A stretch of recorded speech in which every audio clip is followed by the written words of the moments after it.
Welcome back to another episode of 24/7 Laredo Talk Show. Hi, I'm your host, Jesus Chuy. Thank you for joining us. This is an original free and independent news site to talk about issues affecting Laredo. Please like us on Facebook and please press the subscribe button on YouTube so you can get more videos such as this. We're very lucky to have this morning to have one of my favorite judges in Laredo, and that's Judge Chuy Dominguez, who's actually been a judge for the last 3 years in municipal court, and who, after you listen to him, you're going to find out there's a big difference in municipal court than it was before. How are you doing, Judge? I'm doing great, and thank you for having me on your show. Well, I appreciate you making. I know you have been one of the most busiest courts in the city of Laredo, in spite of the pandemic. Actually, you have been the busiest one of them all, it seems. It's always been a busy court for the reason that there are close to 4,500 to 5,000 traffic citations filed per month, and well, they have to be seen. Yes, and definitely. we're not able to stop the wheels of justice. You know That's that right, that's justice right. has to continue. But I do want to tell the public here that while we're talking, you and I have already received our 2 COVID shots. More than 4 weeks have passed since our vaccination, so we can't talk to each other without a mask based on CDC guidelines. Correct. And we do follow the CDC guidelines in this building. As you know, the office is closed right now. We're not having any in-person hearings, even though the last order from the Supreme Court now has allowed us to start having in-person hearings. Right. And speaking with the health authority here in Laredo, Dr. Trevino, and our city management, I think we came to the conclusion that we're going to give a couple of months. So hopefully we'll be reopen the building again after a year on May 17th of this year. Right around the corner. And yes, we're waiting to see. I think what we're waiting to see is how is it that the numbers either going to surge and we're going to let a lot more people get vaccinated. So if the numbers stay like they are right now, which is relatively low. Right now we've only vaccinated about 12% of our community with both shots or completed their dosage. So there's still a lot more to go. And 10% of the community is over 30,000 people. Yes. Okay, so we got over 30,000 people that are fully vaccinated now or getting there. And we also got over 42,000 people that have been infected. Right. So we're up there with the 72,000. So right. We're a little bit more than a third of our whole community. Right. Yes. Some way, somehow, have some type of antibodies. Hopefully soon enough. In their body right now. Now, when this thing happened back in March of 2020, what did you do to keep the wheels of justice to continue rolling in spite of the pandemic? Let me tell you, I don't think anyone expected the letter from the Office of Court Administration with the court order from the Supreme Court to halt live proceedings. It came to a surprise to a lot of the courts. I think when they sent out the letter, it was 7:30 at night. When the order came down on a Thursday, I still remember it was March 12th. March 13th, we're supposed to not have any more live proceedings. Thank God on Fridays, we don't have court proceedings on Friday because it's usually paperwork day. So we were able to start adjusting, and then that's when I issued an order that we were closing the courtrooms for no more live proceedings because there were non-essential hearings. They're basically just initial appearances and those type of cases. And they suspended our jury trials at that time also. But they did give us an option that we could go virtual. So in the next 2 weeks, well, it was a whole training matter for everybody. We started going and learning how to get online, learning how to do virtual courts, learning how to do the Zoom program, learning how to get on the YouTube channel in order to broadcast our court proceedings. So 2 weeks after the announcement, we opened our first court hearing on April 6th with having virtual court. And we started easy with one proceeding in the morning, one proceeding in the afternoon. Basically just initial appearances. We didn't have any more special hearings, no show cause hearings, no other pretrial hearings. We basically stopped, but we needed to continue with the cases that were filing, that were getting filed. So getting everybody on the same page.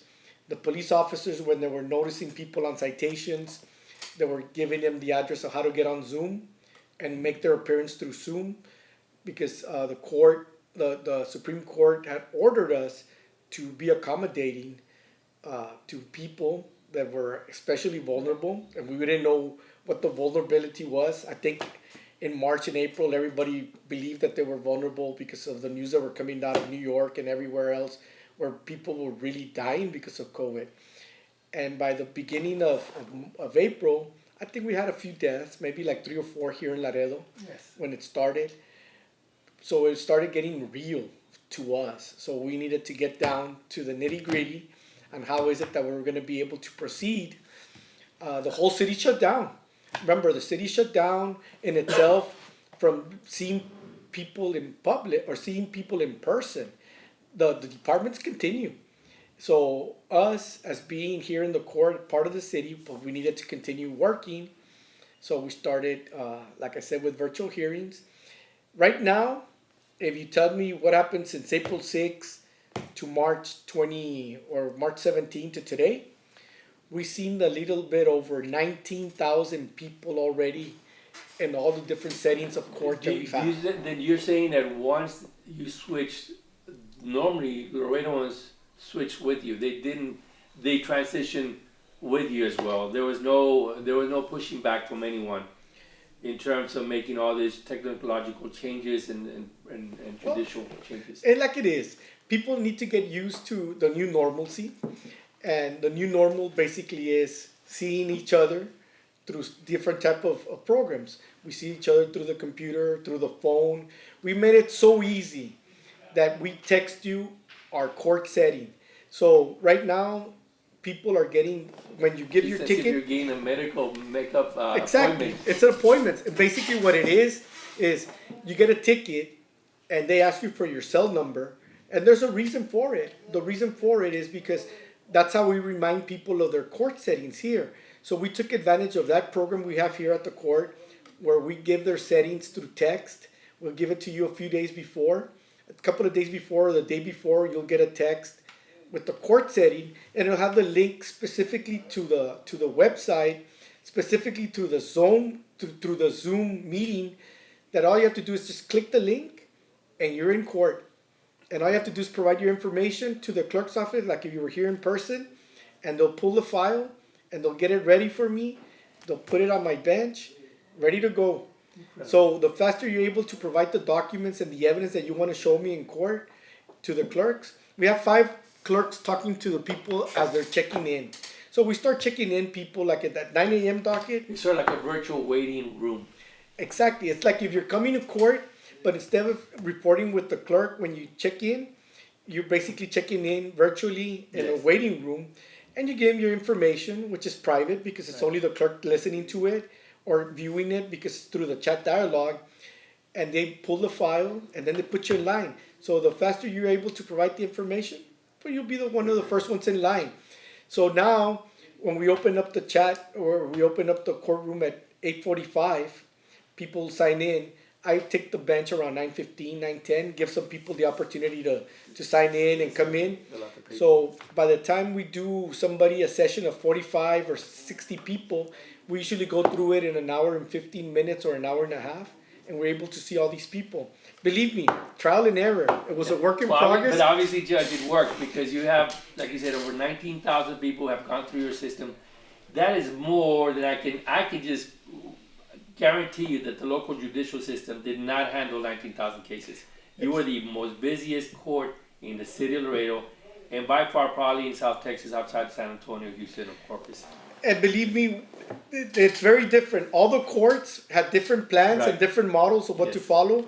Some courts have sessions where they do it by appointment only. Right. So you would have to get an appointment with the judge, and then you would be seen at the time of your appointment. Right. So some dockets fell way behind. Yeah. In other courts, everybody's doing their own thing. And we try to make it as accommodating as we could for everyone. And believe me, and the new normal is that we'll probably leave some virtual dockets in the future. We want to come back to in-person hearings. Believe me, people yearn for it. The lawyers love it. But there's a lot of lawyers now that would rather stay virtual for the reason that they get more things done at the office. And I think people they figured it out that they can get things more done at the office also, and they can still make their appearance and not fail to come to court.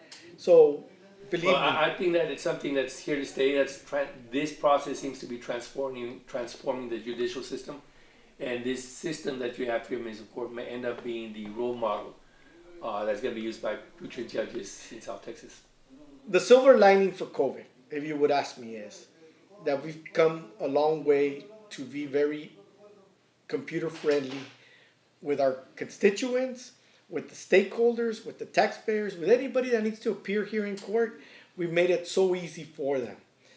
That's been the silver lining to us. Do you think that, I guess my last question before we take a break, Judge, is do you think that, of course, you also have to have a group of great staff Yes. that the software and maybe even the extra judicial help that you get, that's all part of the component to make a successful virtual. And Judge, you know better than that.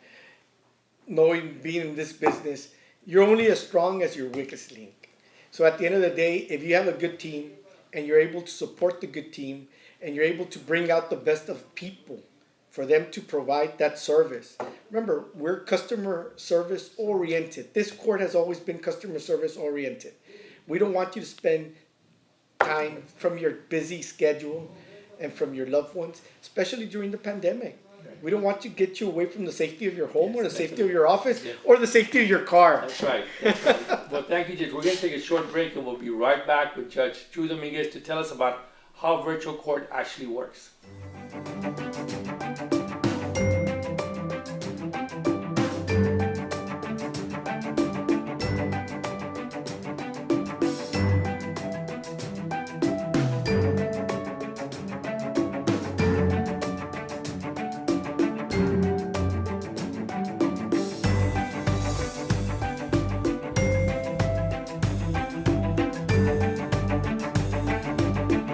Hi, welcome back to the show. We have our judge, Jesus Chuy Dominguez, who's talking to us about virtual judicial system. That pretty much was created basically here in Laredo, it seems, Judge, because you handle more than 19,000 cases. Definitely, if you want to know how you run a virtual courtroom, you would have to come to Laredo, Texas, to municipal court. Judge, tell us more about it. And I'll tell you, it's 19,000 people. We've handled over 55,000 cases. Remember, Right. the individuals can have 2 to 3 cases. So at the end of the day, we handled a full-fledged, like if we were open. Right. Basically, our caseload remained the same. Our work became double work because we had to learn a new system on disposing cases. And once we learned it, then we had to be accommodating. So it's double the work because people are not used to dealing with people electronically. But now that we do, and let me show you how. We have the website with the city of Laredo, and all you have to do is just go into the Laredo Municipal Court.com website, and you can come in and you can look, and you can see your pay citation, and it'll take you to the pay citation side if you don't want to deal with court. But if you want to deal with court, you put virtual proceedings, and then you can see your docket. You can go into the date that you have court and the time that corresponds on your ticket, and you can look at the different cases in different time, and you just click it here where it says 9 a.m. or 10 a.m. or 1 p.m. or if it's special docket, it's a show cause docket or a late notice docket or whatever docket that you got notice to be in, just click it and it'll take you in automatically to the site, to the Zoom site, and that's all you have to do. For example, if we're doing this one, and you can see the meeting, it automatically goes to the Zoom site and says, go into the meeting. And all you have to do is just follow instructions, what you're prompted. It's as easy as that. Judge, for those people who have difficulty understanding these things, was there still a phone number that they can call locally so you can sort of walk them through the process? Yes. Ever since I came to office, we opened up a call center. We have 2 to 3 people answering the phones on a daily basis. People are taking their calls as they make the call. So you can be 1, 2, 3, 4, 5 waiting. Right. And you'll be placed on hold. And while you're on hold, I invite you to look at the website. A lot of the questions that you have can be answered here. Okay, so you do provide them easy Everything. All the questions that they might ask an operator or somebody that answers here in the office, the customer service people that are Right. that would know how to. They go into the website themselves to get the information. Right. So you can see if you want to know if you have a warrant, you can click here. So it says warrant check. Let me get my glasses on. I'm not immune from not wearing glasses. So you click here, and you would go to search a violation, and then you can put a name, and I'll do my traffic test guy. And you put your date of birth, and you click it, and it automatically will take you to all the violations that person has, and it shows that it has warrants. So you see you have 2 warrants, and you can take care of them. You can either pay for them there and take care of them, but if you want to see the judge, all you have to do is just go back, look at the open docket. You see it's at 11 a.m. We have dockets at on Thursdays that are open dockets at 11, or we have night court. We started night court here also. So we have, like tonight, there's 5, 6, 7, or 8, and he can get into any of those sessions, and we'll deal with his tickets at that time. So you pretty much, you're only a click away to getting your virtual justice. You're only a click away to resolve your problems, so you can go get your license. One of the things that I did strive here while I took office was to help as many people be able not to get tickets. One of the most cases that I see about tickets is because they don't have a driver's license. That's right. So if we're able to help them, we encourage them. We give them the forms here to go get an occupational license. We tell them, where do you live, so we can give you the forms either for Justice of the Peace Precinct 1, 2, 3, or 4. So they can apply there. They don't have to go to the district or county court to get an occupational license. They don't have to pay the $300 and something. They can pay up to $100 only in JP court and get an occupational license. Right, right. And they're able to drive. Right. And people are surprised because they didn't know that before. So we've had clinics on that before here at the courthouse where we show them how is it that they can apply for an occupational license. I had different judges come in and help us with that. Well, Judge, I have a question. Now, in terms of, and I think people want to know, and I'm sure it's an easy answer for you. If a person has traffic tickets and he's had a heavy pedal, he has a heavy foot in the pedal, let's say. What is your mindset as it relates to fines and tickets and things like that? What are your factors?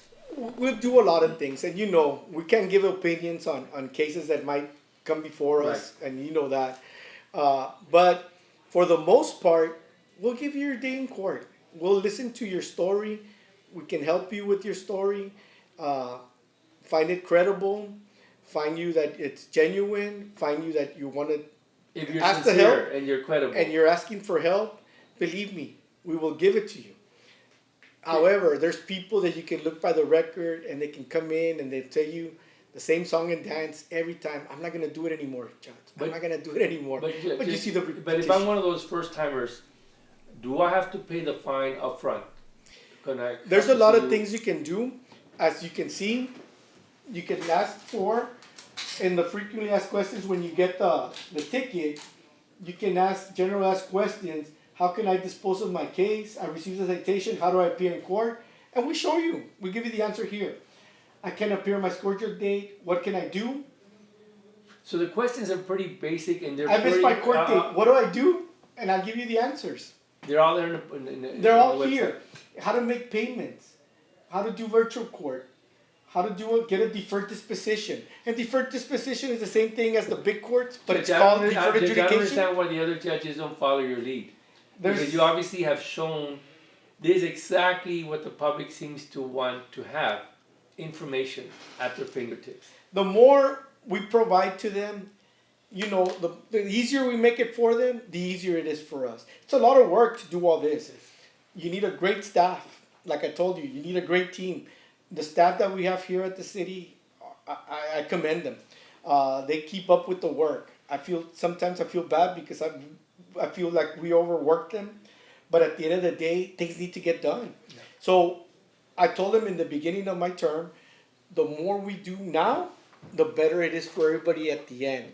I think now we're looking at it and we're seeing that all the work that used to be a lot before It's now something that's an everyday type of situation. So we're working less now. Exactly, you made it seem so simple for the public, and it seems to be working for your staff. So you did very well in that regard, definitely. We're going to take a short break, Judge, and we'll be right back on our last segment, and that is basically the courtroom and every other changes that he's made out there. Thank you, Judge. Thank you. For 30 years, Buitron Academy has produced great fighters, peace officers, firemen, and many great citizens of Laredo. We teach various martial arts, Savat, Kempo, Capoeira, each in their own traditions, trajectory, history, and pedagogy. Buitron Academy is the first school of Savat in the United States, the first Capoeira movement in Texas, the first Kempo school in Laredo. Buitron Academy is located at 220 West Hillside Road. Judge, please explain to us, Judge, again, you have one courtroom when we came in a year ago, but it seems that it's no longer one courtroom. It's quite a few other. Can you tell us can you give us a guide of the Sure. place? Yes, we started with the remodeling. As soon as we came in, we had a lot of cost savings from our budget, and we collected over our budget on the first year. So we were able to remodel the courthouse, and basically without any taxpayers' money, we were able to do a lot of things here at the courthouse. So one of the things we first did was create 3 courtrooms in order to have different court sessions going on at the same time. From one courtroom, you created 3 courtrooms. That's correct. So we have a courtroom, which this will be courtroom number, I guess it would be courtroom number 3 at this time. And right now, as you can see, they're having a bench trial. The associate judge is on trial right now, or he's having a trial, and he's having a... And he's on Zoom. He's on Zoom. He's having a virtual trial right now at this time as we speak. And then this courtroom, and then we have our jury courtroom, our main courtroom. Hasn't been finished. Hopefully we'll finish it by the end of this month. Right. So we'll be ready for opening So for in May. during this whole period of time, you've been doing hearings by virtual, not having to use the courtrooms. Well, we use the courtrooms, but without in-person hearings. Right. It's all virtual hearings. So our clerks are still in the courtroom with me. Right. I still sit in the courtroom in the bench, but we don't have people coming into the building. Right, exactly. And then this will be like courtroom number 2, and this is another courtroom for hearings. And you can come in, and you can see, this courtroom is the same as the courtroom right now that's next door having the bench trial. Right, exactly. And this is what we created. This is what you created, wow. So this is one courtroom, there's another courtroom, and then there's a third I courtroom take for the it, Judge, juries. that you have 3 judges, 2 associate judges, so each one gets a courtroom, and you get the main courtroom, which is the original courtroom. Well, yes, and anybody can sit in whatever any of courtroom, the court- depending on what type of setting or Right, type of, depending on the type of case. what type of person's in charge Right. of the docket at that time. Right. But my idea was to always have some type of thing going so people don't have to wait to take care of their tickets. Judge, before you came in, the city could only collect so much money in terms of collections. Where are you in terms of collections before you came in? I think what we did our first year, like I told you, we collected over what was budgeted or what was projected to collect. On the first year? On the first year, I think we collected over 300,000 over what we were supposed to collect. Right. So the city was able to give me some money back for this To put it on project. technology, For this to put it on project. construction. To put it on construction, basically. Now, Judge, Construction. obviously, compared to the past, you've done how many more cases? What is the percentage in terms of the number of cases that you've handled now compared to when you came in? I'll tell you, when I came in, my thing was I wanted to hear as many cases as were filed. And what we did was exactly that. We were able to dispose of more cases that were filed Right. in that year. It doesn't mean that the cases that were filed were disposed of. It just means that I was trying to get as many people in here as we could, our Right. first year, our second year, and we have done that. Is it reasonable to say that your caseload has improved at least 20% from prior years? Or is that That would be very reasonable, Judge, because I think if you go historically, they were disposing between 38 to 42,000 cases. Now we're averaging 55 to 60,000 cases that were actually In a regular year. seen Yes. in a regular Wow, year. Incredible. And so, where do you? One thing we never got a chance to talk about, Judge, and we're running out of time. But you do have community programs as well. You do not only handle the Let- tickets; you let- handle other things. Could you tell the public Let me a tell little you bit about what else? Yes, let me tell you what we're looking for in a project. This is one of the things that I saw. I saw that a lot of kids were getting in trouble with driving with no licenses and driving, period, or curfews and stuff like that. So I put an emphasis on juveniles. And what we did, we applied for a grant from the governor's office to have a juvenile case manager. So we're going to we're going to open up that position hopefully in the next couple of months. If we get the grant, that will be fine. And it will be cost-free for the city. If we don't get the grant, we still have some money saved for the juvenile programs that we're going to be able to hire one. So we have a juvenile docket. We started a juvenile docket this specifically last August. We started one, looking forward to the future. And what we're seeing is, if we can take care of them when they're young, we won't see those outrageous bills when they're 30 or 40 that I've seen. Yes. When they have $15,000 worth of arrearage and tickets, or $25,000 or $30,000. We're trying to nip it But when they're young. I would imagine the families, the parents, mother and fathers are all pretty happy that happens because. And let me tell you, that's exactly what I did, Judge. And I think that's the experience you have. And my experience was get the parents involved. So anybody that's 17 or younger, I'm making the parents show up with them. Why? Because most of them have just to live with the house with the parents. But people at 17, it's a pseudo age where they're not majority or minority, but they're really a minority because they have to be 18 to be a majority. And because they live with their parents, I make them come like that. They know and they're aware of what their kids are doing.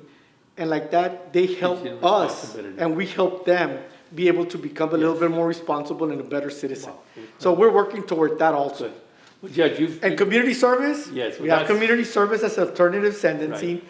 If people don't have the ability to pay, we look at that and we give out community service, we give out classes, we try to get people employed, send them to Texas Workforce Solutions to help us out, sending people there. I send them to counseling, and I give them credit any which way I can as long as they're participating in something as an alternative sentence to paying a fine. So it's not only money. Yeah, well, I agree. I mean, but obviously you are, in the last 2-3 years that you've been a judge, you've definitely handled more cases. There've been more funding, obviously, for the courts. There's been very active judges here helping you. You've got a great staff. You went from a regular person-to-person judicial system to a virtual, which is pretty much a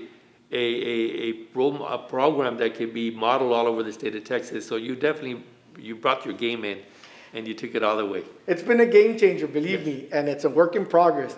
But we're trying to bring up what my experience as a lawyer was. And I went to a lot of courts, as you know. And by the way, you're also a lawyer. I went to a lot of courts, and I'm bringing what I learned from all those different courts that I've been in front of. I brought them in to Laredo because I think we deserve something as good as you find in San Antonio, Houston, Dallas, or out of state. I think we deserve it here, and that's what we're trying to do, give the best customer service to the people here in Laredo. They've always been a saying that everybody walks out of here unhappy. At least somebody's going to walk out of here because they have to pay. But at least you've done it with a smile, and you've actually provided them good life lessons, which is the most important part of it. Believe me, people will always be unhappy, and it doesn't matter how much you try to do for them. But when you get one call, I get at least 2-3 calls a week, and telling me, Judge, what a difference it's made. Yes. I've never had a license for the past 15 years, and you gave me that opportunity today. Good. And you know what? I got my license. Well, Judge, thank you very much. Well, it does make a difference. So it does matter who the judge is on the bench. It can change people's lives, and you're one example of it. Thank you, Judge, for your time. Thank you, Judge. Thank you. Yes, sir. Thank you for watching the show. Again, we thank the judge for being here. We ask everyone to make sure that you continue to mitigate if you haven't been vaccinated. If you're going to be on the list, please do so as soon as possible. We want everyone to get vaccinated. Wear masks when possible when you're within the 6 feet area. And just remind everyone, please press the like button on Facebook and check out our other programs on YouTube. Thank you so much. Have a blessed day, Laredo. Take care. Judge.